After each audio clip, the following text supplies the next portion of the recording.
移咗佢啦，好似會射咗佢，射嗰啲警告你啊！唔好出面，你再坐我保拎唔住啊！吳哥，你叫我去處理呢件事，我去咗啦。我係第一時間翻嚟去同你講，跟住咧，你又唔相信我，點啊？我想你做嘢用下個腦啊，可唔可以啊？邊個錯晒？我咩都唔識，幫我陀衰㗎，對唔住咯，對唔住啊，各位大佬，對唔住啊，對唔住，對唔住。嗌個兵廠唔使，我錯啊嘛，你啱啊嘛，喺度傾咯，我錯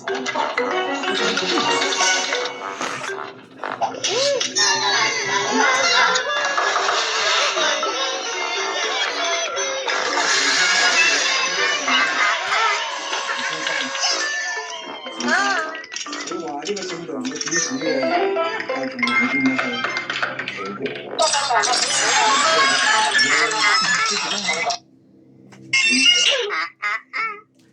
你係話強嘅梁先生，阿強啊，如果係冇乜腦啊，我覺得呢件事好想同優照嘅，我哋咁諗。唔係我真係諗唔通，你點解要俾得佢？我係講苗嘅啫。我驚二和咧有麻煩，而家夠麻煩啦，你洗濕咗。又輸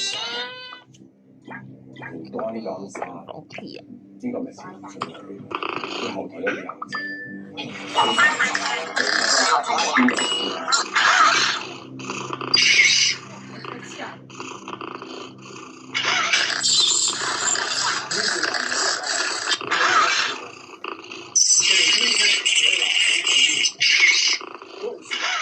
仲係英國佬嘅時候，呢度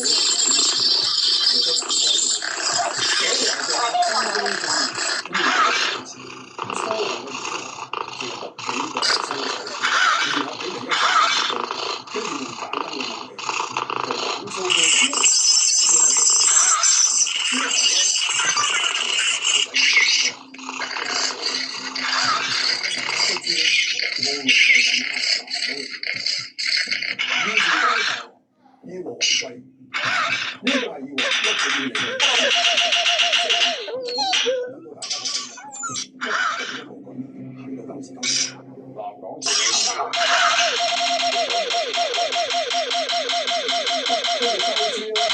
仲有做全起家嘅白龍江、過呢幾個咧，只不過係會引係陽光，佢不難嘅。要走出起家。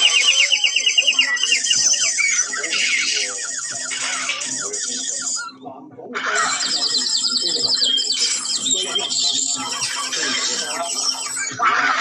即係唔規模咧，